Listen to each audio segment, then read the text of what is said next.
পরাজয়ের প্রমাণ তো তাদের নির্বাচন কমিশন দিয়ে দিয়েছে, মানে তারা বলেছে যে তারা হেরে গিয়েছেন। কিন্তু এই নির্বাচনটি অনেক আগে থেকেই বেশ একটা প্রকৌশলের মধ্যে ছিল বলে অনেকেই ধারণা করেছিলেন। কেননা আমরা নির্বাচনে বেশ আগে থেকে দেখতে পাচ্ছিলাম যে পশ্চিমবঙ্গের বিভিন্ন জায়গা থেকে পুশব্যাক শব্দটা ব্যবহার করা হচ্ছিল। মমতার যিনি প্রতিদ্বন্দ্বী তিনি আলোচনার মধ্যে বিভিন্ন জায়গাতে এবং ইউটিউবে বাংলাদেশকে অত্যন্ত অকথ্য ভাষা আক্রমণও করছিলেন। তারপরে তিনি বলার চেষ্টা করছিলেন কিভাবে রাতে লোক ঢুকিয়ে দিবেন, দিনে কি জানি করবেন, কি জানি বলছিল। মানে আমরা তখন এগুলোকে সিরিয়াসলি নেই না, আমরা ভেবেছি মমতার সাথেই রাজনীতি করে, ওখান থেকে ট্রেনিং পাওয়া, তো এগুলোই তো বলবে। কিন্তু পরে দেখা গেল যে ওনার দল 94 না কত পার্সেন্ট 95% ভোট পেয়েছে। এটা একটা গিনেস বুকের রেকর্ড। আমার ধারণা যেটা তারা যদি দাবি করেন এটা পেয়ে যাবেন। আমরা তো এখন গিনেস বুকের রেকর্ডকে অত্যন্ত গুরুত্বপূর্ণ বলে মনে করি। ফলে এই নির্বাচনে যে পশ্চিমবঙ্গের মতো জায়গায় এত ভোটাররা সব চলে এসেছেন, মানে কেউ প্রায় বাদে ছিলেন না, মানে একেবারে অসুস্থ বৃদ্ধ কিংবা আসতে পারবেন না এরকম ছাড়া মনে হয় সকলেই ভোট কেন্দ্রে গিয়েছিলেন। তো এরকম একটা অদ্ভুত ভোট হয়েছে। তবে ভালো কথা, যারা জিতেছেন তারা জিতেছেন, যারা হেরেছেন। তবে কেউ যদি বলে যে আমি হারি নাই, তাহলে সেটা তাকে প্রমাণ করতে হবে। উনি প্রমাণ করবেন যে কি কেন হারেন নাই, কিভাবে হারেন নাই। তবে এই নির্বাচনের আগে আরেকটা কাজ হয়েছিল, অনেক ভোটারকে ভোটার তালিকা থেকে বাদ দেওয়া হয়েছিল এবং অনেক সাধারণ কারণে তাদেরকে বাদ দেওয়া হয়েছিল। বোঝা যাচ্ছিল যে বাদ দেওয়ার জন্যই পুরো ব্যাপারটা করা হয়েছে। অনেক দিন থেকেই এই ভোটার তালিকা নিয়ে এক ধরনের প্রকৌশল আসামে হয়েছে, বিহারে হয়েছে, পশ্চিমবঙ্গেও হয়েছে, তো এগুলা হয়েছে। তো সবকিছু মিলিয়ে মমতা যদি মনেই করেন যে এই প্রকৌশল হয়েছে, তাহলে উনি আগে কেন বাধা দেন নাই? আগে যখনই যে এত লক্ষ 90 লাখের বেশি ভোটারকে বাদ দেওয়া হলো, উনি কেন তখন গিয়ে বাধা দেন নাই? উনি কেন তাদের ভোটিং রাইটস নাই এমন অবস্থায় ভোটে গেলেন? তাই না? উনি তো ভোটে গিয়েছেন। উনি তখনই বলতে পারতেন যে এই সব বিষয়গুলি নিষ্পত্তি হওয়ার আগে ভোট করা যাবে না। কিন্তু উনি অত্যন্ত আত্মবিশ্বাসী, উনি ধরে নিয়েছিলেন যে 90 লাখ ভোটে কিছু আসে যায় না। কিন্তু ঘটনা তো ঘটে গিয়েছে। এখন উনি যদি থাকতে পারেন গদি আঁকড়ে, মাটি কামড়ে, চেয়ারের পায়া ধরে থাকবেন, কোনো অসুবিধা নাই। সেই অপশন বোধহয় নেই। যে মানে আমি তো জানি না আছে কিনা। ভারত পদত্যাগে বাধ্য করলো আমি করব না, তিনি বলছেন আমি বলতে চাই আমরা নির্বাচনে হারিনি। আজকে 6 তারিখ তার মেয়াদ শেষ হয়ে গেছে বিধানসভা নির্বাচনে। যেদিন উনি গিয়েছেন সেদিন উনি মেনে নিয়েই গিয়েছেন যে নির্বাচনের পরে যে জিতবে সে ক্ষমতায় থাকবে। ফলে এখন যদি উনি বলেন যে নির্বাচনটা হয় নাই বা এখানে অনেক প্রকাশ্য কাজ অনেক কিছু হয়েছে যেটার কারণে নির্বাচনটা বৈধ হয় নাই, তাহলে উনি সেটা প্রমাণ করবেন। ভারতের একটা সুবিধা আছে, ওইখানে আদালত আছে, ভালোই আদালত, তাদের বিচার আচার হয় এখনো। তারপর ওনাদের কিছু রাষ্ট্রীয় প্রতিষ্ঠান আছে যেগুলি বেশ ফাংশনিং। ফলে উনি যদি মমতা যদি সেইখানে গিয়ে বিচার প্রার্থী হন, বিচার পেলেন, তবে এটা কি আদৌ সম্ভব? বাস্তবতা চিন্তা করলে সম্ভব না। কারণ ভারতে যে দলটির কাছে তারা নির্বাচনে হেরেছেন, বিজেপি তো অত্যন্ত বৃহৎ এবং প্রভাবশালী দল এবং তারা মূলত একটি জাতীয়তাবাদী দল, যেখানে তারা হিন্দু জাতীয়তাবাদকে প্রমোট করেন। তো সেরকম একটি দলের সঙ্গে উনি কতটুকু সফল হবেন অন্তত এই প্রতিবাদ জানাতে গিয়ে বোঝা মুশকিল রয়েছে। আমি মনে করি যে এই নির্বাচনে পরাজয়ের একটি বড় কারণ কিন্তু তৃণমূল কংগ্রেসের নিজেদের অতি আত্মবিশ্বাস এবং নিজের প্রতিদ্বন্দ্বীকে নিজেই প্রস্তুত করা। এই শুভেন্দু অধিকারী সাহেব তো একসময় মমতা ব্যানার্জির ডাইন হাত বাম হাত ছিলেন, বা ধরেন ডান পা বাম পা ছিলেন, তিনি যুব তৃণমূলের সভাপতি কিছু একটা ছিলেন। তো এই যে উনি যে একটা কিছু ছিলেন, ওখান থেকে ট্রেনিং পেয়ে উনি এগুলা করছেন, ওখান থেকে উদ্ভট কথাবার্তা বলা হয়তো উনি শিখেছেন। তবে এই নির্বাচনের একটা সুদূর প্রসারী প্রভাব বাংলাদেশের উপরে আছে, সেটা নিয়ে আমরা পরে আলাপ করতে পারি আপনার এই প্রশ্নের পরে। কিন্তু একটা জিনিস আমাদেরকে মনে রাখতে হবে যে প্রতিবেশী দেশের রাজনীতি তাদেরই। আমরা এখান থেকে মতামত দিতে পারি বা অনেক কিছু করতে পারি, কিন্তু প্রতিবেশী দেশের রাজনীতি তাদেরই। এবং এই ক্ষেত্রে আমি বলবো যে আমাদের গণমাধ্যম যে কত ভালো এই নির্বাচনের মধ্যে দিয়ে এটা প্রমাণ হবে। কারণ ধরেন এখন আমাদের গণমাধ্যম যদি চিৎকার করতে শুরু করতে এবং আপনি যদি এখন লাফাতে এখান থেকে ওই পাশে লাফ দিয়ে গিয়ে আপনি একটা শো করতেন, আপনি যেভাবে আপনি এভাবে লাফ দিয়ে একটা শো করতেন এবং সেখানে গিয়ে আপনি বলতেন যে শুভেন্দু আমার পকেটে, কিংবা এই যে মাটির মধ্যে আমি শুয়ে পড়লাম, পিছনে একটা ম্যাপ রেখে, মানে এই যে উজবুকি কাণ্ড কারখানা যে তারা করেছিলেন তাদের গণমাধ্যমে, এখন ওনারা বুঝুক যে আমরা কত ভদ্র। আমরা ওনারা হেরে গেলেও আমরা সুন্দর কথা বলি, জিতলেও আমরা সুন্দর কথা বলি। আমাদেরকে গালিগালাজ তারা সোশ্যাল মিডিয়াতে করছে, ও সেটা বলছে যে আমাদের নির্বাচন নিয়ে তোমাদের এত মাথা। কিন্তু আমাদের গণমাধ্যম তো অত্যন্ত ভালো, আমাদের কোনো মাথা ব্যথা নেই ওনাদের নির্বাচনে। সত্যি কথা, ওনাদের জন্য মাথা ব্যথা করা মানে হচ্ছে মাথার অপচয়। হ্যাঁ, ওনাদের জন্য ধরেন কোথায় ব্যথা হইতে পারে? আমাদের জন্য কোথাও ব্যথা হইতে পারে না, আমাদের কোনো ধরনের ব্যথা নাই। ওনাদের নিয়ে আমাদের মাথার কোনো ব্যথা নাই, ওনারা যা খুশি তাই করুন, ওনারা যে 95% দিয়েছে 100% ভোট দিয়ে দিক। ওনাদের কাছে আমাদের শুধু স্বনির্বন্ধ অনুরোধ, ওনাদের মিডিয়াতে যে কিছু অদ্ভুত বাঁদর শ্রেণীর লোকজন ঘোরাফেরা করে, এই বাঁদরগুলোকে যদি ওনারা নিয়ন্ত্রণ করতে পারেন, আমরা বুঝবো যে ওনারা আমাদের এখানে, আমাদেরকে নিয়ে ওনাদের কোনো মাথা ব্যথা নেই। এটা হলেই ভালো হয়। বাঁদরগুলিকে দেখতে ভালো লাগে না, এবং ম্যাক্সিমাম বাঁদর হচ্ছে ওই যে একটা কি চ্যানেল আছে ওইটার মধ্যে কাজ করে, আমি ভুলে গেছি বাঁদরটার নাম। তো এই বাঁদরগুলিকে যদি ওনারা নিয়ন্ত্রণ করতে পারতেন ভালো হয়।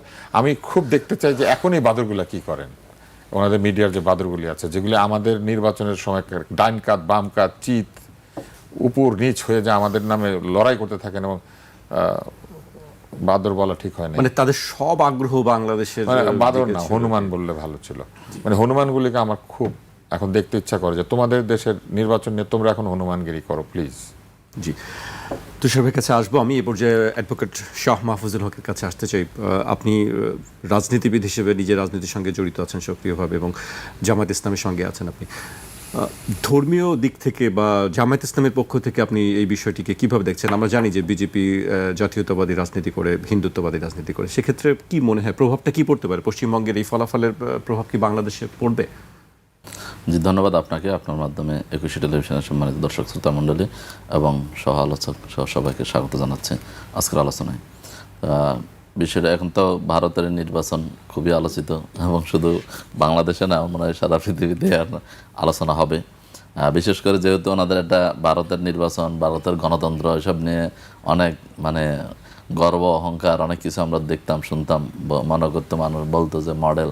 তো এখন সে মডেল এখন 95% ভোটের মডেল বা জাল ভোটের মডেল বা হচ্ছে যে এরকম এগুলো এখন আমার মনে হয় সেই অহংকারের যে জায়গা বা গর্বের যে জায়গা, সেটা তারা নিজেরা নিজেদেরকে ধূলিসাৎ করে দিয়েছে আর কি।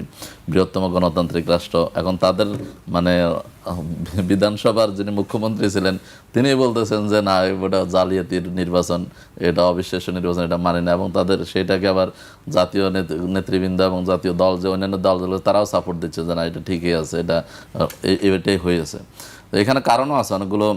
আমরা মনে করি যে বিশ্বাসযোগ্য নির্বাচন যে একটা অনেক জালিয়াতি হয়েছে বা ইয়াক হয়েছে, এরকম কিছু বিষয় আমরা দেখতে পাচ্ছি। যেমন হচ্ছে যে আপনি আমরা বললাম যে 95-96% ভোট কালেকশন, মানে এটা টার্নওভার চিন্তা করতে পারেন আপনি, এবং সেটা যে পশ্চিমবঙ্গের মতো একটা ইয়াতে রাজ্যে হয়, সবাই ভোট দিয়েছে, সবাই ভোট দিয়েছে, মানে কবর থেকে উঠে হোক আর জীবিত হোক আর মৃত হোক, বা হচ্ছে যে আপনার নদী নালা খাল বিল সব কিছু পার হয়ে ডোবা ডোবা সব পার হয়ে মানুষ আসছে, ভোট দিয়েছে, এবং ভোটের সেটা বিজেপি বিজয় হয়ে গেছে।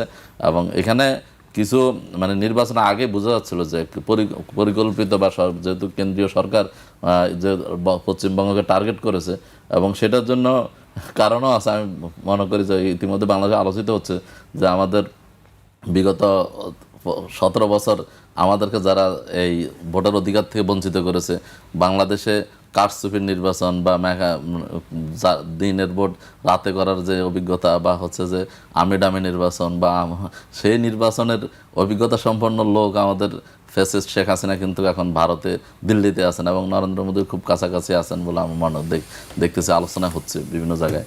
এবং সেখান থেকে ট্রেনিং হয়তো পেয়েছেন, হয়তো বিভিন্ন TCTS বা বিভিন্ন ট্রেনিংয়ের মাধ্যমে জালিয়াতি নির্বাচনে একটা ইয়ে হয়েছে। এবং সেটা বিশেষ করে আমার কাছে আশ্চর্য লাগছে একটা জিনিস, যে SIR যেটা স্পেশাল ইন্টেনসিভ রিভিউর নামে ভোটার লিস্ট থেকে ভোটারদেরকে বাদ দিয়ে দেয়া, এবং সেটা পরিকল্পিত। আপনি দেখবেন যে প্রায় 91 লক্ষ ভোটারকে বাদ দিয়ে দেওয়া হয়েছে, এবং সেইখানে প্রায় 35 লক্ষ হচ্ছে মুসলমান। মুসলমানদের এটা কথিত বা ইয়েতে আছে যে তৃণমূল মুসলমানদের ভোট পায়, এবং সেখান জায়গায় সেই জায়গাতে দেখা যাচ্ছে যে 32 লাখ ভোট এখন তৃণমূল। এর মধ্যে অনেক মৃত ভোটারও ছিল, ভুয়া ভোটারও ছিল 91 লাখ বা 1 কোটি, যেটাই বলি। এখানে একটা বিশেষ কারণ বলছে যে এটা হচ্ছে যে পশ্চিমবঙ্গের লোক না। পশ্চিমবঙ্গের লোক না কি, তারা হচ্ছে যে ভারতের বিভিন্ন প্রদেশ থেকে এসেছে, এখানে চাকরি বাকরি করে, করে কার্যক্রম করে, সেই হিসেবে তাদেরকে সেখানে। তাহলে সেই জায়গায় তারা আবার মামলা করে অনেকে ভোটার মানে রায় পেয়েছেন, আবার মামলা এখন পেন্ডিং আছে, কিন্তু এর মধ্যে ভোটটা কিন্তু হয়ে গেছে। মানে যে উদ্দেশ্যে এই কাজটা, এই প্রকল্পটা নেওয়া হয়েছে, সেই প্রকল্পটা বাস্তবায়ন হয়েছে। এখন তারা 32 লাখ ভোটে জিতেছেন, যেটা হয়তো আগে হয়তো 32 লাখ ভোটে হারতেন বা আরও বেশি ভোটে হারতেন, তো সেটা এখন তাদের সাকসেসফুল হয়েছে। এবং এখানে সবচেয়ে ন্যাক্কারজনক বিষয় হচ্ছে যে এখানে দেখবেন যে বাংলাদেশকে তারা হচ্ছে যে কার্ড হিসেবে ব্যবহার করেছে, এবং বাংলাদেশিদেরকে মানে পুশিন বা পুশব্যাক যেটা বলে, তারা সেটা করার জন্য এটাকে ব্যাপক আকারে বাংলাদেশিদেরকে তাড়িয়ে দিবেন। এবং হচ্ছে যে বাংলাদেশে বিশেষ করে এখন যিনি শুভেন্দু নির্বাচনে শুভেন্দু অধিকারীর কথা যদি আমরা বলি যে পশ্চিমবঙ্গে তার পুরো নির্বাচনী প্রচারণায় বেশিরভাগ ক্ষেত্রে বাংলাদেশ বিরোধী এবং বাংলাদেশে হিন্দুদের উপর নাকি চরম নির্যাতন হচ্ছে, বাংলাদেশিদেরকে খেদাও, এই বিষয়গুলো বাংলাদেশে হিন্দুদের উপর নির্যাতন হচ্ছে, জবাই হচ্ছে, বিভিন্ন ধরনের মিথ্যা এবং মানে তথ্য দিয়ে উত্তেজিত করা, হিন্দুদেরকে উত্তেজিত করা এবং জাতীয়তাবাদী সেই হিন্দুইজমকে উত্তেজিত করে তারা সেটা নেওয়ার চেষ্টা করেছেন। এখন সেটার পরিণতি কি হচ্ছে আপনি দেখেন, পশ্চিমবঙ্গে এখন যেই ধ্বংসযজ্ঞ হচ্ছে এবং যেই বাড়িঘর হামলা হচ্ছে, মসজিদে হামলা হচ্ছে, বিভিন্ন ইবাদতখানায় হামলা হচ্ছে এবং ধরে ধরে লোকজনকে বিভিন্নভাবে নাজেহাল করা হচ্ছে রাস্তায়। তো এইগুলো তো আসলে যারা বাংলাদেশে সাম্প্রদায়িক সম্প্রীতি নিয়ে মানে খুব উচ্চকিত ছিলেন বা আছেন, তারা বাংলাদেশে কিছু না হইলেও সেটাকে বড় আকারে দেখেন, প্রচার করেন। যদিও 5 আগস্টের পরে জামাত ইসলামী বাংলাদেশে হিন্দুদের মন্দির পাহারা দিয়েছে, বিভিন্ন তাদের ধর্মীয় উপাসনালয় পাহারা দিয়েছে, প্রোটেকশন দিয়েছে এবং সেটা বিভিন্নভাবে তারা স্বীকার করেছে এবং বিভিন্ন বক্তব্য বিবৃতি দিয়েছে যে আমাদেরকে যদি তারা পাহারা না দিত তাহলে সেক্ষেত্রে হচ্ছে হয়তো আমরা সংকট ফিল করছিলাম। কিন্তু সে জায়গায় এখন মুসলমানদের যে পরিণতিটা এখন ভোগ করতে হচ্ছে পশ্চিমবঙ্গে, যে নির্যাতনটা হচ্ছে মুসলমানদের উপর, আমার দৃঢ় বিশ্বাস যারা গণতন্ত্র বা অধিকার সংখ্যালঘুদের অধিকার নিয়ে যারা কথা বলেন, তারা এখন পশ্চিমবঙ্গের নিয়েও সেইভাবে কথা বলা উচিত এবং সবারই কথা বলা উচিত। কারণ হচ্ছে যে এই যে সেখানে যে মুসলমানদের উপর যে নির্যাতনটা হচ্ছে, বিভিন্ন মসজিদ ভাঙা হচ্ছে, বিভিন্ন ইবাদতখানায় হামলা হচ্ছে, এটা তো কোনোভাবে কাম্য না। দলীয়ভাবে কি আপনারা কোনো এই বিষয়ে কথা বলেছেন? আমাদের দলীয়ভাবে অবশ্যই সেটার অবস্থান ব্যক্ত করবেন এবং আমাদের সেখান থেকে আমরা বিভিন্নভাবে আমরা এর প্রতিবাদ জানিয়েছি। আমরা অবশ্যই এটা প্রতিবাদ জানাবো। আমরা মনে করি ভোট হয়েছে, তারা কে ক্ষমতায় যাবেন কে যাবেন না সেটা তাদের ইন্টারনাল বিষয়, সেটা নিয়ে আমরা হস্তক্ষেপ করতে চাই না। কিন্তু সেটাকে পুঁজি করে যদি আজকে মুসলমানদের উপর নির্যাতন হয়, মুসলমানদের উপর হামলা হয়, তাদেরকে এখন বা আবার এই কথা আজকে আপনি দেখবেন যে বাংলাদেশে আশ্চর্যজনক, বাংলাদেশে দেখবেন যে আমাদের পলাতক বন্ধু যারা আছেন তারা হচ্ছে কিন্তু আওয়ামী লীগের অনেক নেতারা উচ্চকিত এবং শুভেন্দু অধিকারীর সেই ভিডিও বক্তব্যগুলো তারা এখন ভাইরাল করার চেষ্টা করতেছেন। শেখ হাসিনা আবার ফিরে আসতেছেন, শেখ হাসিনাকে ফিরে মানে ইয়ে করবেন, আওয়ামী লীগ চলে আসতেছে। তো এরকম আমরা দেখতাম যে আগো ওই ভারতে বিজেপি সরকার ক্ষমতায় আসার পরে আমাদের বিএনপির অনেকেই মানে কোট সাজায় যে তাদেরকে ক্ষমতায় এনে দিবে, এই করবে, সেই হবে। কিন্তু ওই 17 বছর পার হয়ে গেছে, সেটা আর হয় না। তো এরকম অলিক স্বপ্ন বা কল্পনা করে লাভ নাই। বাংলাদেশ একটা স্বাধীন রাষ্ট্র, সার্বভৌম রাষ্ট্র, এখানের ক্ষমতা এখানকার জনগণই নির্ধারণ করবে এবং জনগণের বিরুদ্ধে অবস্থান নিয়ে জনগণকে মানে দমন পীড়ন করে যারা ফ্যাসিস্ট 17 বছর শাসন করেছে তারা ফিরে আসবে, জনগণ বসে বসে দেখবে, সেটা হবে না। তবে আকাশ আমি আরেকটি কথা উল্লেখ করতে চাই যে অমিত শাহ সম্প্রতি বলেছেন যে শুধু নাম কাটা নয়, তাদেরকে বাংলার মাটি থেকে উৎখাত করা হবে। আপনার কাছে কি মনে হয় যে তাদেরকে বাংলাদেশের দিকে আবার ঠেলে পাঠানো হবে? আমি মনে করি এখন এই নির্বাচনের ফলে যে বিজেপির যেই বিধানসভায় মুখ্যমন্ত্রী শুভেন্দু অধিকারী তার যে পূর্ববর্তী যে অবস্থান বা বক্তব্য বা সে যদি ক্ষমতায় আসার পরে যদি পরিবর্তন না হয়, সেই তার যে স্ট্যান্ড সেটাই যদি অব্যাহত থাকে এবং বিজেপি ইতিমধ্যে বিজেপির বিভিন্ন জায়গায় তো এনআরসির নামে তারা যেভাবে নাগরিকদেরকে বিভিন্ন ফার্স্ট ক্লাস সেকেন্ড ক্লাস বা কারা নাগরিকত্ব আইন দিয়ে যেভাবে ওখানকার মুসলমানদেরকে তাদের অধিকার থেকে বঞ্চিত করার যে উদ্যোগ গ্রহণ করেছে এবং সেটাকে যদি কার্যকর করতে পারে এবং কার্যকর করে, এটা বাংলাদেশের জন্য অবশ্যই একটা টেনশনের কারণ। আমার মনে হয় আমাদের বর্তমান সরকার বা বিরোধী দল যারা আছেন, সিভিল সোসাইটি সবাই মিলে এই বিষয়টাকে, যেহেতু এটা ন্যাশনাল ইস্যু, ন্যাশনাল থ্রেট হইতে পারে, সিকিউরিটি থ্রেট হইতে পারে এবং বাংলাদেশের আনস্টেবিলিটি তৈরি হতে পারে, তাহলে সেই জায়গাতে অবশ্যই সবাই মিলে এটাকে ডিল করা উচিত এবং কাজ করা উচিত। জি, আমি আপনার কাছে আবার আসবো, তুষার ভাইয়ের কাছে আসতে চাই। তুষার ভাই, বাংলাদেশে পুশব্যাক বাড়তে পারে কিনা এমন প্রশ্নের জবাবে আজকে স্বরাষ্ট্রমন্ত্রী বলেছেন, আমরা গতকালকেই বিজিবিকে নির্দেশ দিয়েছি যাতে সীমান্তে তারা একটু সতর্ক থাকে, কারণ সেরকম কোনো সম্ভাবনা দেখি না, যদি হয় যাতে তারা অ্যাড্রেস করতে পারে। আমার ধারণা সেরকম কিছু ঘটবে না। স্বরাষ্ট্রমন্ত্রী আত্মবিশ্বাসী, তিনি বলছেন যে এর ধরনের কোনো কিছু ঘটবে না। আপনি কিভাবে দেখছেন আসলে প্রভাবটা কোনভাবে পড়তে পারে? শুধু সীমান্তের দিক দিয়ে নাকি রাজনৈতিক কারণে না ব্যবসা বাণিজ্যিক কারণে কোনো প্রভাব কি পড়তে পারে নাকি? আসলে সিদ্ধান্ত কিন্তু কখনোই প্রাদেশিক সরকারের নিতে পারার কথা না। পুশব্যাকের সিদ্ধান্ত নিতে গেলে এটা কিন্তু একটা কেন্দ্রীয় সরকারের সিদ্ধান্ত হইতে হবে, কেননা সীমান্ত তো প্রাদেশিক সরকারের না, সীমান্ত তো কেন্দ্রীয় সরকারের। এবং সীমান্তে কাউকে পুশব্যাক করা হবে, এটা কোনোভাবেই একটা প্রাদেশিক সরকার সিদ্ধান্ত নেবেন, এটা হয় না। যদি কেউ এটা করেও থাকেন তাহলে এটা উনি অন্যায় করবেন আর কি, করার চেষ্টাও করেন। আর পুশব্যাক কেন করবেন? নিজের দেশের নাগরিকদেরকে তারা আমাদের দেশে ঢুকিয়ে দেওয়ার চেষ্টা কী কারণে করবেন? আমরা ঢুকলাম কিভাবে? আপনি একটা জিনিস চিন্তা করেন, কিন্তু মনে করেন আপনি পার হয়ে ওই পারে যাবেন, তাহলে ওই পারে যারা পাহারা দেয় দে আর স্টুপিডস, দে আর ইনকম্পিটেন্ট, দে আর ইনএফিশিয়েন্ট, তারা তাদের সীমান্ত পাহারা দিতে পারে না, আমরা ঢুকে পড়তে পারি। তো এটা কি হয়? এটা হয় না। তাহলে নিজেদের অপদার্থতার দায় আমাদের উপরে কেন দিবেন? ইধার উধার তো হয় না, ইধার উধার যদিও হয়, কোনো একটা দেশ যদি বলে যে ওনারা দলে দলে আমাদের এখানে ঢুকে পড়ছেন, তা আপনারা ঘুমাচ্ছিলেন? আপনারা কি করছিলেন? প্রশ্ন অবশ্যই, তাই না? তো এত এত কোটি কোটি লোক ঢুকে পড়লো, কিভাবে ঢুকলো? আর ঢুকলো যদি আপনার তার সাথে সাথেই তাদেরকে আপনারা চিহ্নিত করে আমাদেরকে ফেরত দিলেন না কেন? ব্যাপারটা এরকম না, আসলে পুরাটাই হচ্ছে একটা রাজনৈতিক উদ্দেশ্য প্রণোদিত একটা কথা। বাংলাদেশ কার্ড আমি আপনাকে কিছু, হ্যাঁ অফকোর্স, এটা আমি আপনাকে একটা উদাহরণ দিই। বাংলাদেশের জিডিপি ভারতের চেয়ে বেশি। বাংলাদেশের মানুষের ধার্মিক মানে সাম্প্রদায়িক সম্প্রীতি ভারতের চেয়ে ভালো। বাংলাদেশের রাজনৈতিক শক্তি, এখন যারা ক্ষমতা আছেন তারা তো অবশ্যই গণতান্ত্রিকভাবে ক্ষমতা এসেছেন। আগে যারা ছিলেন তারা ছিলেন ভারতের বন্ধু। তো বন্ধুগুলা কি তোদের দেশে লোক পাঠিয়ে দিয়ে, মানে সরি তুই করে বলা উচিত আমার, তোমাদের দেশে লোক পাঠিয়ে দিয়েছিল? বন্ধুরা তো তোমাদের বন্ধু ছিল না, সেটা বলো। কই সেই বন্ধু তো আবার তোমাদের দেশে আছে। তাহলে অদ্ভুত হয়ে গেল না, ইলজিক্যাল হয়ে গেল না ব্যাপারটা? মানে যে আমার বন্ধু ছিল সে আমার এখানে লোক ঢুকিয়ে দিয়েছে, আবার সেই বন্ধুকে আমিই রেখেছি, তাহলে যে বন্ধু আপনার দেশে লোক ঢুকিয়ে দিল সেই বন্ধু তাহলে আপনার বন্ধু হলো কিভাবে? তার মানে পুরো জিনিসটা মিথ্যা। আমাদের বাংলাদেশের লোক গিয়ে ওখানে থাকে না, কেন থাকবে? কিছু যায়, যেতে পারে, সেটা এরকম ওদের দেশের লোক আমাদের দেশে এসে থাকে, চলে আসে, কিন্তু আমি বলতে পারবো। এবং সরাসরি কিছু মানুষ তো গিয়েছিনি, আমি কয়েকজনের নাম বলি। মিতালি মুখার্জি ওই দেশে বিয়ে করে চলে গিয়েছিলেন, ময়মনসিংহ এর মেয়ে, বিয়ে করে ওই দেশে থাকলেন। পুশব্যাক করে দিবেন মিতালিকে? দিবে না, কারণ কি সুন্দর গান গায়। হ্যাঁ হ্যাঁ, তারপরে আমাদের শাকিলা জাফর ওই দেশে বিয়ে করেছেন, ওইখানেই থাকেন শ্বশুর বাড়ি, তো উনি তো চলে গিয়েছেন, শাকিলা জাফরকে ফেরত দিয়ে দিবেন? মানে আজগুবি কথাবার্তা, এগুলো আমার ভালো লাগে না। এখানে আমাদের অনেকেই তো তাদের ওখানে চলে গেছে। হ্যাঁ, ওদেরও বহু লোক আমাদের এখানে থাকেন, আমাদের এখানে শিল্পীরা ওই দেশ থেকে বিয়ে করে এনেছেন, এরকম লোক আছে না? মানে এদের বেলায় আবার ওনারা বেশ ভালো উদার। এবার আসেন অন্য একটা জায়গায় যাই, সেটা হচ্ছে যে ওনারা একটা জিনিস ভুলে গিয়েছেন, পশ্চিমবঙ্গের অর্থনীতির একটা বিরাট অংশ বাংলাদেশের উপরে নির্ভরশীল।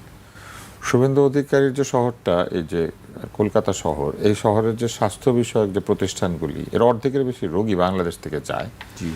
তাদের যে বাজার দোকান, সেখানে বাজার করে বাংলাদেশের লোকেরা, বাংলাদেশের মানুষেরা ওইখানে গিয়ে লেহেঙ্গা কিনে, থ্রি পিস কিনে, শাড়ি কিনে, এইটা কিনে, সেটা কিনে, গয়না কিনে, নানান কিছু কিনে, কারণ ওইখানে হয়তো কোয়ালিটি ভালো বা সুন্দর সুন্দর জিনিস পাওয়া যায়, যেটাই হয়ে থাকুক। কিন্তু পয়সা তো আমরা ওইখানে গিয়ে খরচ করি, ওনারা কিন্তু আমাদের এখানে এসে খরচ করে না। তো লোকে বলে না অনেকদিন, আমাদের করের টাকায় বেতন পেয়েছেন, আমাদের টাকায় আপনার কলকাতা শহর অর্ধেক চলে। তো আপনি আমাদের সাথে পাঙ্গা না নেওয়াই ভালো, ওনাদের ল্যাঙ্গুয়েজে বলি। হ্যাঁ, তো আমাদের সাথে পাঙ্গা নেওয়ার আগে একটু চিন্তা করা দরকার। হ্যাঁ, এইটা হচ্ছে এক। দ্বিতীয় হচ্ছে ওইখানে যে শুধু এইটা, ওনাদের স্বাস্থ্য ব্যবস্থা কিংবা দোকানপাট বাজার শুধু না, ওখানে আরো বহু কিছু আমাদের উপর নির্ভরশীল। ইলিশ মাছ খেয়ে যে ঢেকুর তোলেন তৃপ্তির, ইলিশ ধরে ওদের ওখানে, আমাদের এখান থেকে যায় পেটি ভর্তি। ইলিশ খাবে, গরু দিবে না, কি কি জানি বলে। গরু তো ফসল খেয়ে শেষ করে ফেলবে যদি আমাদের এখানে না আসে। ওনাদের বাঁচার একমাত্র উপায় হচ্ছে আমাদের এখানে গরু পাঠানো। এবং এখন তো আমরা আমেরিকার সাথে একটা চুক্তি করে ফেলেছি, ইউনূস স্যার আমাদেরকে আমেরিকান গরু খেতে বলেছেন। অনেক দূর থেকে আনতে হবে তো আমেরিকান গরু, আসলো ধরেন না, কেটে কুটে ভালো করে সুন্দর করে প্যাক করে পাঠালো, আসতে পারে। আমেরিকান গরু কিন্তু ভালো, আমেরিকান গরু বিশাল বিশাল, হ্যাঁ ভিন্ন একদম অন্যরকম। কিন্তু যদি আসে আমেরিকান গরুগুলি, কি হবে? গরু পাচারের উপর নির্ভর করে ওনাদের সীমান্ত অঞ্চলে বহু দরিদ্র ব্যক্তি বেঁচে থাকে। গরু বানাই হচ্ছে আমাদের এখানে পাঠানোর জন্য। হ্যাঁ, এবং আমাদের সীমান্তে যে বিশাল একটা ব্যবসা করেন তাদের লোকেরা, এটা অস্বীকার করার কোনো উপায় নাই। এই ব্যবসাগুলি কি ওনাদের লোকজনকে উপকৃত করে না? আমরা কিনি বেশি, বেচি কম, আমরা যাই বেশি, ওনারা আসে কম, আমরা ওখানে খাই বেশি, ওনারা খায় কম, আমরা মরতে ওইখানে যাই। আপনি ব্যাপারটা বুঝেছেন? মানে চিকিৎসা করতে যায় ওখানে, একেবারে যারা একেবারে খুব খারাপ অবস্থা, চিকিৎসা পাচ্ছে না, অনেক জটিল চিকিৎসা, এগুলো করতে ওখানে যায় না, বিনামূল্যে করায় ওনারা। অতএব একটু চিন্তা ভাবনা করা উচিত। পৃথিবীতে এখন তো জিওপলিটিক্যাল সিস্টেম শুধুমাত্র এইসব এই বড় বড় কথার উপরে টিকে থাকে না। এখানে অর্থনীতি আছে, এখানে রাজনীতি আছে, এখানে ধর্ম আছে, এখানে সংস্কৃতি আছে, এখানে বহু বন্ধন এবং অবন্ধন আছে, বহু শত্রুতা ও মিত্রতা আছে। ইলেকশনে জেতার আগে এরকম ফস করে জ্বলে উঠে ঠস করে অনেক কথা বলা যায়। ওই যে বললাম না, ওনাদের গণমাধ্যমে ওনাদের মাথা চিবিয়ে খেয়েছে। ওনারা মনে করেন আমাদেরকে যা খুশি তাই বলা যায়। এই জায়গাটা থেকে ওনাদেরকে সরতে হবে। আজকে যে ওনাদেরকে লোকে দেখতে পারেন, ওনাদের বিরুদ্ধে যে এত মতবাদ তৈরি হয়েছে, এটা আমাদের জন্য হয় নাই, ওনাদের এইসব আবল তাবল কথাবার্তার জন্য হয়েছে। অতএব আমি মনে করি যে এইগুলি ওনাদেরকে বন্ধ করতে হবে। জি, আমি আপনার কাছে আবারও আসবো। এই পর্যায়ে আমি আবার শাহ মাহফুজুল হকের কাছে আসতে চাই। ধর্মভিত্তিক রাজনীতি নিয়ে আমরা কথা বলছিলাম যে জামায়াত ইসলামী ধর্মভিত্তিক রাজনীতি করে, ওই দিকে আমরা দেখছি বিজেপিও ধর্মভিত্তিক রাজনীতি করে, বিশেষ করে হিন্দুত্ববাদী রাজনীতি করে। সেই ক্ষেত্রে আসলে আপনি কি ব্যাখ্যা করবেন যে কোনো ক্ল্যাশ হবে কি না ধর্মভিত্তিক রাজনীতির ক্ষেত্রে? জি, ধন্যবাদ। না, এখানে বিজেপি হিন্দু ধর্মভিত্তিক রাজনীতি করে, এটা হিন্দু ধর্ম। জামাত ইসলামীর রাজনীতি করে, ইসলাম ধর্মের রাজনীতি করে, ধর্মভিত্তিক রাজনীতি করে আমরা মনে করি। কিন্তু সেক্ষেত্রে একটা বিষয়, প্রথম বিষয় ক্ল্যাশ তো এখন বাংলাদেশে জামাত তো ক্ষমতায় নেই। না, আমি ওই দিক থেকে যদি মুসলিমদের উপরে, যেটি আপনি আগেও বলছিলেন যে তাদের উপরে নিপীড়ন, অত্যাচার, নির্যাতন করা, সেক্ষেত্রে এটা একটা টেনশনের কারণ হতে পারে। এটা একটা আপনি ধরেন বাংলাদেশের 90% মুসলমান, যখন আপনি বাবরি মসজিদে যখন হামলা হয়েছে, তখন বাংলাদেশে এটার প্রভাব পড়েছে কিনা, আমি আপনার কাছে জানতে চাচ্ছি প্রতিক্রিয়া হয়েছে কিনা। এখন আপনি যখন এবং আপনি এখন বাংলাদেশে, পৃথিবীতে এখন তো গ্লোবাল ভিলেজ, কেউ বিচ্ছিন্ন না। আপনি সব কিছু অন্ধকারে করতে পারবেন না। মিডিয়াতে প্রচারিত হচ্ছে, ইউটিউবে প্রচারিত হচ্ছে, হবে। তো এগুলো যখন বাংলাদেশের মানুষ দেখবে, মানুষের মধ্যে একটা প্রতিক্রিয়া হওয়াটা অস্বাভাবিক কিছু না। কিন্তু যদিও বাংলাদেশের সাম্প্রদায়িক সম্প্রীতি, মানুষ হিন্দু মুসলমান সবাই মিলেমিশে আমরা বসবাস করি। আমি আরেকটা প্রোগ্রাম বলছি, আমার একদম গ্রামের প্রাইমারি স্কুলের সবচেয়ে প্রিয় টিচার যিনি, তিনি হচ্ছেন যে সন্ধ্যারানী দাস। আমি এখনও গেলে তার সাথে দেখা করি, সে আমাকে মানে সন্তান মতো আদর করে। তো এখন এটা তো আমি তো আমার রাজনীতি, আমার ধর্ম, আমার সব কিছু এর মধ্যে যখন এই ভারতের এই ঘটনা, সেই 91 সালের ঘটনা, তখন দেখছে ওনারা সবাই আমাদের বাসায় গিয়ে আশ্রয় নিয়েছে। আমার বাবা স্কুলের টিচার ছিলেন, ধর্মীয় মানুষ, তো এতে কোনো সমস্যা হয় না। তো আমি মনে করি এটা ভারতের যেই যদি এই বিদ্বেষ এবং হচ্ছে যে মুসলমানদের উপর নির্যাতন এবং হচ্ছে যে জ্বালাও পোড়াও, এগুলো যদি অব্যাহত থাকে, তাহলে এটা অবশ্যই একটা টেনশনের কারণ হবে। বাংলাদেশের মানুষের মধ্যে একটা প্রতিক্রিয়া হবে, বাংলাদেশের মানুষের মধ্যে এটা এটা একটা আনস্টেবিলিটি তৈরি হতে পারে। দুই দেশের মধ্যে সীমান্তবর্তী এলাকা থেকে শুরু করে একটা টেনশন গ্রো করতে পারে। তো সেক্ষেত্রে অবশ্যই আমি মনে করি ভারতের সরকার, কেন্দ্রীয় সরকার এবং তারা যারা দায়িত্বশীল, তারা এই ব্যাপারগুলো অবশ্যই সেইভাবে দেখবেন। এখন ভারতের অনেক ভাইটাকে বললেন না, ভারতের মিডিয়া এবং কিছু রাজনৈতিক ব্যক্তিবর্গ এমন উস্কানিমূলক বক্তব্য দেয়, মানে হচ্ছে তারা বাংলাদেশের স্বাধীনতা, সার্বভৌমত্ব অনেক সময় স্বীকারই করতে চায় না।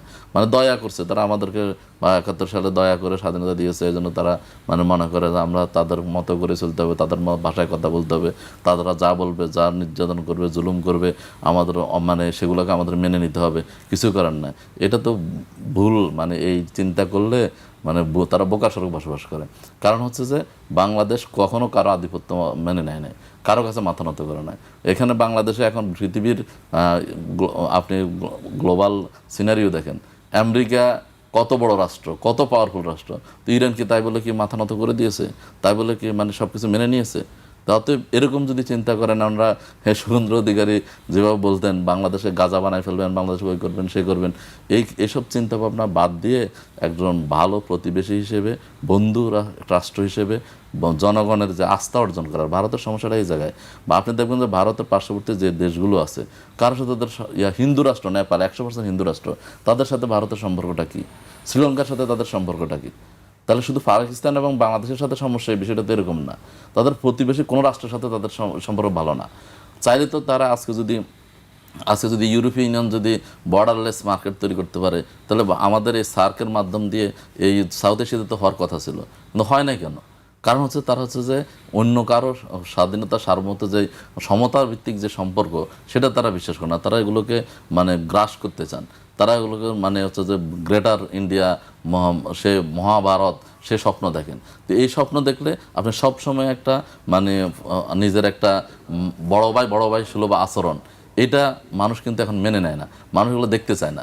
মানুষ দেখতে চায় আপনার এই যে ভারত 17 বছরের যে রাজনীতি ছিল, ভারত জানে যে আওয়ামী লীগ একটা মানে ফ্যাসিস্ট সরকার এবং তারা জনগণের অধিকার থেকে, গণতান্ত্রিক অধিকার থেকে তাদেরকে মানুষকে বঞ্চিত করতেছে। তাহলে সেখানে তাদের প্রতিভা, সেটাকে তারা বন্ধুরাষ্ট্র হিসেবে আওয়ামী লীগেরও যদি কল্যাণ চাইতো বা আওয়ামী লীগের আজকের যে পরিণতি, তার জন্য তো ভারতও দায়ী। ভারত যদি সে সময় তাদেরকে এরকম অপরাধের কাজগুলোতে যদি সাপোর্ট না দিত, তাহলে তো আওয়ামী লীগ আজকে এই পর্যায়ে যেত না। আচ্ছা, আওয়ামী লীগের মতো একটা ঐতিহ্যবাহী দল আছে, আপনি চিন্তা করতে পারেন বাংলাদেশে তাদের কার্যক্রম নিষিদ্ধ, তারা ভারতে গিয়ে সেখানকার থেকে সংগঠন চালানোর কথা বলতেছে, আজকে তারা পালায় আছে। মানে এটা আশ্চর্য। তাহলে সেটা কেন হয়েছে? কারণ হচ্ছে যে ভারত তখন চিন্তা করেছে যে ওই আওয়ামী লীগকে দিয়ে তারা সকল সুবিধা নেবেন এবং বাংলাদেশে তাদের একটা মানে করদ রাজ্য বানায় রাখবেন। তো এই চিন্তা তো মানুষ তো মেনে নেয় নাই। 5ই আগস্ট তো তা শুধু আওয়ামী লীগের পতন হয় নাই, বা ভারতের আধিপত্যবাদেরও পতন হয়েছে। মানুষের, আপনি দেখেছেন সেই সময় বাংলাদেশের বিমানবন্দর দিয়ে কিভাবে পুলিশ মানে ভারতীয় বিভিন্ন এজেন্সির লোকজন কিভাবে পালায় গিয়ে বিমানে উঠেছে, বিমান ধরেছে। তো তাহলে এই জায়গাতে তাদের শিক্ষা নেওয়া উচিত। কোনো সরকারের সাথে সম্পর্ক হওয়া উচিত না, সম্পর্কটা হওয়া উচিত জনগণের সাথে। জনগণের আস্থা অর্জন করার জন্য সেই বন্ধুত্বটা সেই লেভেলে যাওয়া উচিত, এবং সেটা হলে বাংলাদেশের জন্য কল্যাণ, ভারতের জন্য কল্যাণ, সাউথ এশিয়ার জন্য কল্যাণ এবং গ্লোবাল এই পিসফুল ওয়ার্ল্ড গঠনের জন্য সেটা কল্যাণ করে। আমি মনে করি ভারতের সরকার সেই বিষয়টা চিন্তা করবেন এবং তাদের এই ফরেন পলিসি এবং প্রতিবেশী রাষ্ট্রগুলোর সাথে তাদের সম্পর্ক, সেই জায়গাটা আস্থা এবং বিশ্বাস এবং ভালোবাসার সম্পর্ক করবেন। সেটা কোনো পাওয়ার পলিটিক্স করে বা হচ্ছে যে ওই কৌটিল্য নীতি দিয়ে, এখন আর চাণক্য নীতি দিয়ে চলবে না, তাদেরকে সেটা জায়গায় পরিবর্তন করতে হবে। চাঁদাবাজি তো অনেক দিনের একটা সমস্যা। বাংলাদেশে চাঁদাবাজি হওয়ার একটি বড় কারণ হচ্ছে আইনি পদ্ধতিতে কিংবা যথাযথভাবে কাজ করে আয় করার যে সুযোগ সেটা কমে যাওয়া, অর্থাৎ বেকারত্ব। এবং দলগুলি যেহেতু আদর্শিকভাবে দুর্বল, তারা তাদের কর্মী বাহিনীকে পেলে পুষে বড় করার জন্য এবং টিকিয়ে রাখার জন্য চাঁদাবাজিকে একটা আয়ের উৎস হিসেবে ব্যবহার করেন, এবং তারা এমন একটা পরিবেশ তৈরি করেন যে পরিবেশে চাঁদাবাজি করা যায়। যেমন আমি আপনাকে একটা সহজ উদাহরণ দিই, ফুটপাত থেকে হকার উচ্ছেদ করা হচ্ছে। তাহলে কি করা হলো? প্রথমে স্ট্রিমলাইন করা হলো ফুটপাত পরিষ্কার, কিন্তু আবার ওই হকারদেরকে বসানোর জন্য নতুনভাবে অনুমতি দেওয়া হচ্ছে, এবং এখন বিভিন্ন এলাকাতে হকাররা বসে পড়বে, এবং এই যে অনুমতির কাগজ থেকে শুরু করে সব কিছু এটা একটা সিস্টেমের ভিতর দিয়ে হবে, ফলে চাঁদা আবার উঠতে শুরু করবে। এবং এখন এই চাঁদার হাত বদল হয়ে যাবে, যারা বিভিন্ন জায়গাতে স্বীকৃত ব্যক্তিরা, মানে যারা সিস্টেমের সাথে সম্পৃক্ত, তারা চাঁদা তুলতে শুরু করবেন, এবং হকাররা আবার আগের মতো বসে পড়বে, ফুটপাতগুলো আবার বেদখল হয়ে যাবে, শুধুমাত্র চাঁদা এক জায়গায় যেত এটা আরেক জায়গায় যাবে। এই পদ্ধতি অবলম্বন করে দলগুলি তাদের এই সন্ডা, গুন্ডা, পান্ডা সবাইকে পালে, এবং এই পালা পোষার রাজনীতিটা বন্ধ করতে হবে। তা না হলে কখনোই চাঁদাবাজি বন্ধ হবে না। চাঁদাকে লেজিটিমাইজ করা হয়েছে সরকারিভাবে, যেমন সরকার করের টাকায় ব্রিজ তৈরি করে, সেই ব্রিজের টোল ইজারা দিয়ে দেয়। কেন? এখন ডিজিটাল যুগ, এখন চাইলে পরে ব্রিজের টোল মানুষ ছাড়া তোলা যায়। তাহলে কি কারণে বেসরকারি প্রতিষ্ঠানকে এই টোল তোলার দায়িত্বটা দিতে হবে? এর কারণ হচ্ছে ওই সরকারি পয়সায় নির্মিত ব্রিজের উপরে বসে থেকে টোল তোলার নামে কিছু লোক আরও আয় করতে পারে। এটা তো কোনো প্রয়োজন নাই, কিন্তু এটা কেন করা হয়েছে? এলাকা ভিত্তিক বিভিন্ন উন্নয়ন কর্মের উপর দিয়ে এই সরকারি দলের লোকজন বা সরকারের মদতপুষ্ট লোকজন তারা এই আয়টা করে থাকে। বাংলাদেশের সকল সরকারি স্থাপনায় টোল তুলবে সরকার স্বয়ং সরাসরি। আপনি সিঙ্গাপুরে গিয়েছেন, আপনি পৃথিবীর বড় বড় দেশে গিয়েছেন, সেখানে এরকম পেয়েছেন। আর যদি কোনো বেসরকারি প্রতিষ্ঠান টোল তোলে তাহলে এটা একদম ফিক্সড, সে অটোমেটেড ওয়েতেই টোল তোলে। সেই কাজটা করার জন্য টোটাল টোলের একটা অংশ সে সার্ভিস চার্জ হিসেবে পায়, সেটা দিয়ে দিই। আমাদের এখানে কিন্তু বেসরকারি প্রতিষ্ঠান টোল তোলে, যমুনা সেতুর টোল তোলে, বিভিন্ন প্রতিষ্ঠানের টোল তোলার বিষয় আছে। ঢাকায় যে এলিভেটেড এক্সপ্রেসওয়ে যারা নির্মাণ করেছে তারাই টোলটা আদায় করে। তাহলে সেই সিস্টেমে যান, কিন্তু ইজারা সিস্টেমটা এটা অত্যন্ত খারাপ। কারণ 100 টাকা টোল তোলার জায়গায় আপনি 5 টাকা ইজারা পেয়ে যেতে পারেন। যদি আপনার কম্পিটিটররা 4 টাকা ইজারা দেয়, মানে বিট করে, বা 3 টাকায় বিট করে, আপনি সেটা 2 টাকায় দিলে পেয়ে যাবেন না। সে যদি 5 টাকা করে, আপনি 4 টাকা বা 3 টাকা দিলে পেয়ে যাবেন। কিন্তু আসলে ওই ব্রিজে হয়তো 100 টাকার টোল উঠে। এবং এই চাঁদাবাজিদের একটা সিন্ডিকেশন আছে, টোলাদা যারা করে তাদের সিন্ডিকেশন আছে, তারা সবাই মিলে এই ব্রিজগুলো নেয় অনেকে। যা ঠিক আছে, আমরা সবাই মিলেমিশে বিট করব, তারপরে করে আমরা সবাই এটা এইভাবেই নিব, আপনারটার থেকে আমাকে 20% দেবেন, আমারটার থেকে আপনাকে 20% দিব।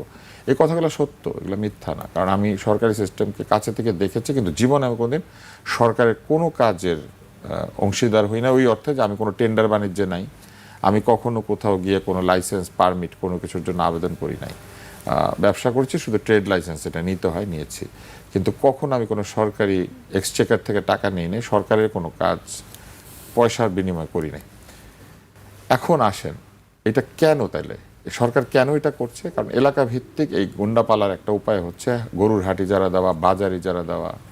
কিন্তু এই বাজার তৈরি হয়েছে তো জনগণের টাকায়, তাহলে এটার প্রফিট জনগণের খাতে আসবে, এটার প্রফিট কিছু ব্যক্তি কেন নিয়ে যাবে? এটা কোনো উত্তর কিন্তু দিবেন না। এটা কিন্তু আইনিভাবে একটি অন্যায় কাজ। আমার জনগণের টাকা মানুষের ব্যক্তির পকেটে ভরে ফেলার একটা উপায়। এরপরে চাঁদাবাজি কিভাবে হয়? এই যে অবৈধ স্থাপনা যারা করেছেন তাদেরকে তারা দরিদ্র, তারা কি করবে, তারা কি কাজ করবে, এইসব নানান কথা বলে এক ধরনের চাঁদাবাজি হয়। সড়কের চাঁদাবাজি তো রয়েছেই, বিভিন্ন জায়গায় আপনি দেখবেন যে মালের উপরও চাঁদাবাজি রয়েছে। যেমন আমি একটা উদাহরণ দিই, গাবতলী এলাকাতে আপনি কোনো মাল নিয়ে যদি বাসে প্রবেশ করেন, যে কুলির কন্ট্রাক্ট নিয়েছে সে কি করে, বা টার্মিনালের কন্ট্রাক্ট নিয়েছে, সে ওইখানে যে কোনো মাল আপনি যদি নিজের হাতেও বের করতে নেন, সে টাকা চেয়ে বসে। ছাদের উপর মাল থাকলে সে টাকা চাইবে, এরকম একটা অবস্থা কিন্তু ওখানে ছিল এই টার্মিনালে। গরুর ট্রাকেও সামনে এই কোরবানি আসছে, এবার আজকে প্রতিমন্ত্রী বলেছেন যে কোনো চাঁদাবাজি সহ্য করা হবে না। আচ্ছা, আপনি আরেকটা জিনিস খেয়াল করেন, আপনি ইয়েতে যাবেন, রেল স্টেশনে যাবেন, ওইখানেও দেখবেন মাল তুলে দেওয়ার জন্য ওইখানে কোম্পানি যারা নেয়। আপনি দেখবেন আপনি বুফে কারে যাবেন, বুফেতে কি খাবে লোকে, ওইটাও একটা কেটারিং কোম্পানি ইজারা নেয়। কেন? সকল সরকারি কাজ কেন ইজারা ভিত্তিকভাবে বিলি হয়ে যাবে? আপনি তাহলে এটা বেসরকারি করে দেন পুরোপুরি। আপনি রেলগাড়ি কিনবেন আমার টাকায়, আর বুফের কার্ডটা দিয়ে দেবেন ভাড়া। কেন? সরকারের পর্যটন আছে না, পর্যটনকে এটা চালাতে দেন, তাহলে পর্যটনের তো লাভ হইতো। পর্যটন কেটারিং করে না, পর্যটনের রেস্টুরেন্ট কেটারিং করে না, সেই খাবার দেন, তাদের কাছে দিয়ে দেন বুফেগুলোকে, অসুবিধা কি? কিন্তু দিবে না। কিন্তু সরকারের অনেক হোটেল আছে, তাদেরকে দিবে না। কিন্তু এটা আবার ওইখানে এক লোক এটা বানাবে। আপনি রেলগাড়ির কাটলেট নিশ্চয়ই আপনি খেয়েছেন, এই অদ্ভুত কাটলেট রেলগাড়ি ছাড়া কোথাও পাওয়া যায় না। ওখানে যে চিকেন ফ্রাইটা পাওয়া যায় ওইটাও পাওয়া যায় না। রেলগাড়ির ভিতরে একটা চমৎকার খাবার আছে, রুটির মধ্যে বাটার লাগিয়ে দেয়। এই বাটারের যে স্বাদ এবং এই রুটিটা, এটা আপনি বাইরে পাবেন না, বেশ, এটা রেলগাড়িরই। আচ্ছা, এটা কাহিনী কি? ওটা কি আসল বাটার? কেউ পরীক্ষা করেছে? এই খাবারের মান কেউ নিয়ন্ত্রণ করে? তাহলে এই জিনিসগুলি কিন্তু চলছে, ইজারা ভিত্তিক বাংলাদেশের ভাগবাটোয়ারা। এই চাঁদাবাজি যতক্ষণ পর্যন্ত সরকার না চাইবেন ততক্ষণ বন্ধ হবে না। বাংলাদেশের যে কোনো চাঁদাবাজির জন্য সরকারি এবং আইন শৃঙ্খলা বাহিনীর পৃষ্ঠপোষকতা দরকার হয়। আমি আজকে একটা খবরের কাগজে একটা খবর বের হয়েছে, সেখানে বলা হয়েছে একটা নির্দিষ্ট এলাকায় 72 জন চাঁদাবাজ আছে, তাদের 25 জন পৃষ্ঠপোষক আছে, কি জানি আছে, চিহ্নিত করা হয়েছে। হ্যাঁ, আপনারা চিহ্নিত দিলে এটা ঘুরে বেড়াচ্ছে কিভাবে? পত্রিকা খবর হওয়ার আগেই তো এটা ঢুকে যাওয়ার কথা। পত্রিকা খবর হয়েছে, কিন্তু ওরা কি ভেতরে এখন? কিন্তু আনিস আলমগীর ভিতরে চলে যায়, পান্না ভিতরে চলে যায়, বিনা বিচারে শাহরিয়ার কবির আটকে থাকে। বিচার করেন শাহরিয়ার কবির, কোর্টে নেন, তাকে প্রডিউস করেন, জামিন নিতে দেন, তাই না? এটা কোনো অদ্ভুত ব্যাপার না? কিন্তু চাঁদাবাজেরা পত্রিকার নিউজ, এবং কোথায় 112 জন আছে, কোথায় 72 জন আছে, কার কয়জন পৃষ্ঠপোষক আছে। আচ্ছা, বুঝলাম, এই পৃষ্ঠপোষক কারা? এদের খালি ছবিটা ছাপেন না পত্রিকাতে যে এরা পৃষ্ঠপোষক। আমরা শুনতাম সবসময় যে পুলিশের কাছে তালিকা আছে, তালিকা থাকে, কিন্তু সেই তালিকা অনুযায়ী তো তার মানে আপনি বুঝতে পেরেছেন, প্রশাসন এবং সরকারের মদত ছাড়া বাংলাদেশে চাঁদাবাজি করা সম্ভব না। প্রতিটি চাঁদাবাজের সঙ্গে প্রশাসন এবং সরকারের সম্পর্ক রয়েছে, এটা সকল সরকারের সময়। যদি কেউ বলে চাঁদাবাজি আছে, তাহলে এটার দায় যে কোনো সময় যে কোনো সরকার, ক্ষমতাসীন দল এবং ওই এলাকার প্রশাসনিক কর্মকর্তাদেরকে নিতে হবে, পুলিশ প্রশাসন এদেরকে নিতে হবে। কারণ চাঁদাবাজি কোনোভাবে এক্সিস্ট করতে পারে না যদি আইনশৃঙ্খলা বাহিনী, প্রশাসন, সরকার এটা বন্ধ করতে চায়। জি, আমি অ্যাডভোকেট শাহ মাহফুজুল হকের কাছে আসতে চাই। চাঁদাবাজি নিয়ে আমরা কথা শুনছিলাম, তুষার ভাই বলছিলেন, আপনার কাছে কি মনে হয় চাঁদাবাজি বন্ধ করার উপায় কি?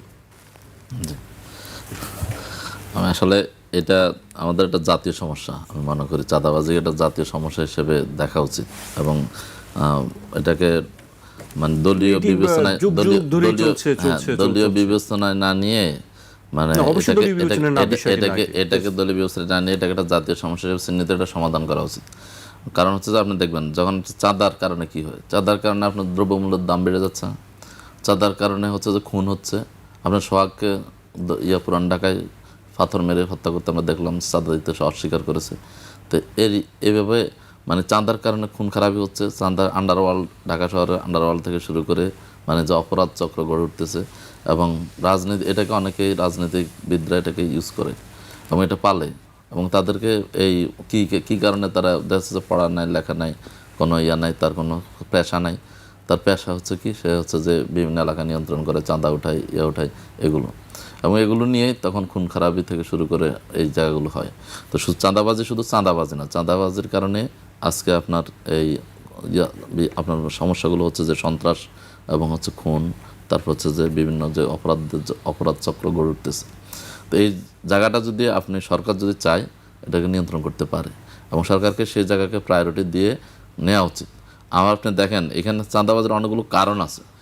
আপনি দেখবেন যে আমাদের দেশে, আমি এই কিছুদিন আগে ছাত্রদলের একটা কমিটি হয়েছে, আংশিক পূর্ণাঙ্গ কমিটি, তাও আংশিক, সদস্য হচ্ছে কত 260 জন, তাও আংশিক, মানে হচ্ছে আরও যুক্ত হবে। এবং সেই কমিটিতে আপনি দেখবেন যে 39 জন হচ্ছে সহসভাপতি এবং 111 জন হচ্ছে মানে যুগ্ম সম্পাদক বা হচ্ছে যে সহসাধারণ সম্পাদক। তাহলে আচ্ছা, একটা ছাত্র দলের মানে 111 জন সহ সম্পাদকের কাজ কি? এটা ওনাদের ইন্টারনাল বিষয়। কিন্তু আপনি এই লোকগুলো তখন কি করে, এই দলীয় পদ পরিচয় পদগুলো ইউজ করে তখন হচ্ছে যে মানুষের উপর মানে চাঁদাবাজি থেকে শুরু করে বিভিন্ন কার্যক্রমগুলোর সাথে জড়িত হয়ে যায়। কারণ তাকে তো লোক পালতে হয়, তাকে তো করতে হয়, ভবিষ্যতের জন্য তাকে তৈরি হতে হয়। আপনি এই জায়গাতে জামাত ইসলামী ধন্যবাদ দেওয়া উচিত। আমি মনে করি দলের মধ্যে যদি আপনার সাংবাদিকরা নিউজ করবেন না, যে আপনি আজকে দেখেন প্রথম আলো যে নিউজ করছে সেখানে বলছে, পুলিশ বলতেছে যে অধিকাংশ হচ্ছে যে ক্ষমতাসীন দলের সাথে সম্পৃক্ত বা বিএনপির নেতাকর্মী। কারণ এখন যদি বিরোধী দলের কেউ থাকতো তাহলে সেটা আগে বলতো এবং আগে গ্রেফতার করতো। কিন্তু এখন নিয়ন্ত্রণ চাঁদাবাজি করার জন্য পাওয়ার দরকার হয়, সে পাওয়ার যাদের আছে তারা চাঁদাবাজি করতেছে।